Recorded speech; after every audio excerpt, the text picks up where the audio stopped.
భారతదేశంలో olive Ridley టర్టిల్స్ని కాపాడటానికి మనం చాలా చేస్తాం. మనం ప్రత్యేకంగా ఆపరేషన్ ఒలీవియా అని పేరు పెట్టి olive Ridley turtles mass nesting చేసే టైంలో వాటిని కాపాడటానికి ట్రై చేస్తాం. ఆ టైంలో ఫిషింగ్ని అలో చేయం.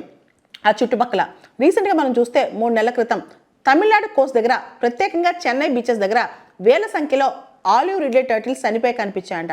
దాంతో దాని ప్రొటెక్షన్ మీద మళ్ళా దృష్టి పెట్టామన్నమాట. ఒరిస్సా కూడా ఆలివ్ రిడ్లే టర్టిల్స్ టైంలో ఫిషింగ్ ట్రాలింగ్స్, ఫిషింగ్ బోటింగ్స్ ఇవన్నీ తక్కువ అలౌ చేస్తుంది అనమాట.